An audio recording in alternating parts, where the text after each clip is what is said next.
So this morning I want us to think about this extraordinary story, which is of Gabriel, the angel, appearing to Mary, and we have it in Luke's Gospel, and it's so famous, it's often one of the early readings in carol services, and the angel Gabriel says, I've got some news for you, the Lord will come, will you accept the Lord into your womb? And Mary says, yes, behold your handmaid, I'm prepared to do that. And I think it's an amazing story. I think it's got a historical context into which it's speaking, which is worth remembering. And it's got a legacy, which we need a little bit to extricate ourselves from. And then we can maybe see this encounter more truly as it has been written. I'm still sort of processing it, so what I'm going to say I wouldn't particularly want to write a book on, but I think hopefully it's got some value in looking at this story.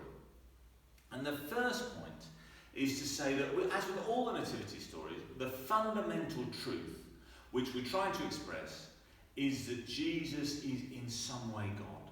In as much as God could be human, Jesus is it.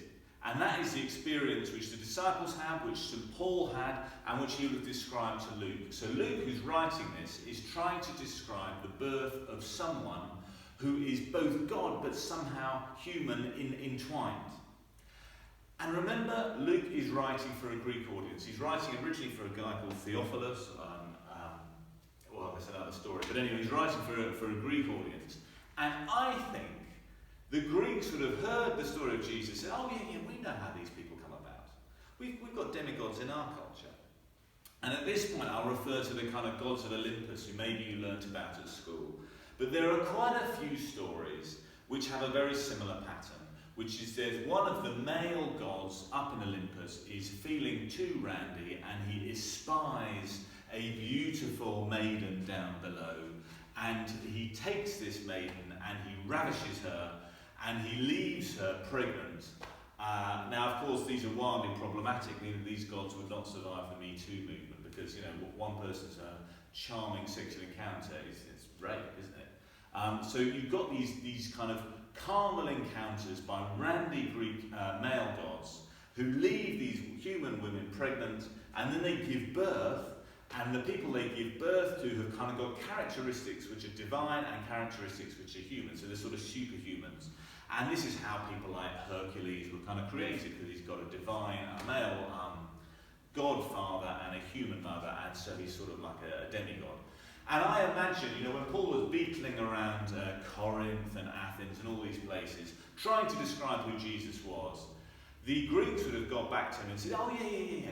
We've got gods like that. Yeah, we know how that happens. Yeah, I'll tell you about it. This is what we used to think when Zeus saw Danae, he came down in a golden shower.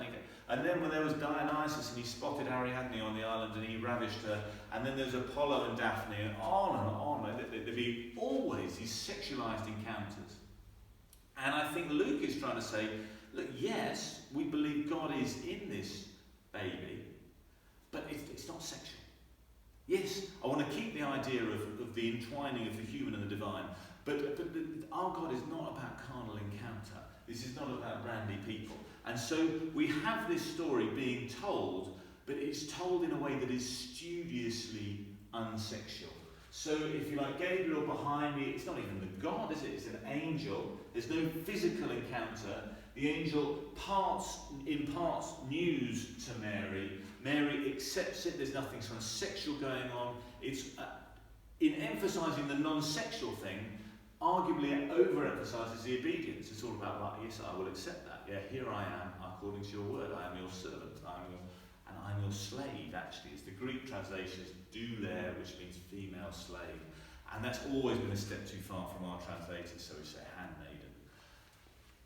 But that's left a legacy. And there are a couple of points in the legacy of interpretation which are problematic. The first is about sexlessness. And that is this ideal woman? Why does she need to be so sexless? And I think we can see the historical legacy of wanting to avoid the Greek gods. But even, there are a few ways in which that's a problem. One is the translation Parthenos, which is used, Mary the Parthenos. Yes, it would be true to say that means he's not had sex. But Parthenos really is in contrast with another Greek word, guner. And guner is used interchangeably for woman and wife. And it's the same thing because, to be a woman, well, you must be married and married to so guner, wife, woman is the same thing. Parthenos is just an unmarried woman who would typically be young. And of course, the expectation would be that that woman had not had sex. So in that sense, yeah, she's a virgin. But translating virgin rather than maiden slightly over-eggs the kind of conception of sex into this thing. I think it's just, the maiden Mary was there. And you can slightly over-egg the pudding on the sexualized stuff by the translation virgin, which is unfortunate. The crux thing is they wanted to avoid being seen like these randy Greek gods, because the Hebrew gods just not got any of that sexualized stuff going on. That is not what it's about. But then Mary says, yes, here I am. According to my will, I'll accept what you have, your command for me. And in here, a lot of feminists have had issues with the response. How come the idealized woman is just someone who submits? Why can't the idealized woman be someone who kind of does stuff? And the emphasis on this part of the story can have that as a problematic aspect. That this is a Mary who has to do stuff, and who actually does do stuff, but we just emphasise the acceptance of it. And I think they've kind of got a point. And if you look in the early church, you look at all the Phoebes in Paul who's doing stuff, look at kind of Joanna in Luke's Gospel who's evidently doing stuff behind the scenes, look at Mary Magdalene who's clearly kind of preaching the word to the Gospels and is hanging around with Jesus. There are all these active women, and yet somehow the legacy of this story, where Mary is just accepting stuff, is so strong that it seems to have swept aside the active women. And so in a way, this story has a problematic legacy of arguably encouraging submissive women.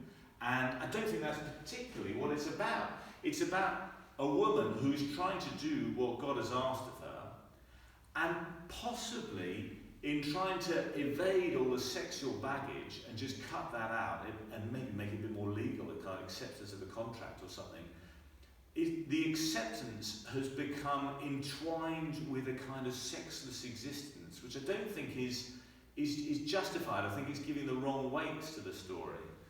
The essence of this is someone being presented with a kind of, how can you get involved in this human story, in this divine story, and someone saying, yes, I will get involved.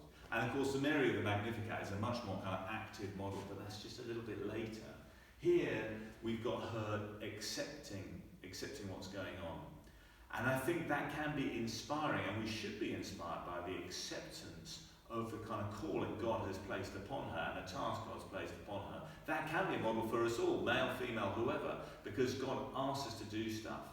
But I can see how some of the legacy is problematic and some of the origins of this story is problematic. But I think if you read it with an open mind, you see really it's saying, yes, God has come in human form, and that requires someone to accept it, to move this place on. And this is the extraordinary role Mary has got. Not because she got ravished by some Apollo type figure. No, she knew what she was doing, she's in control, and she still says yes.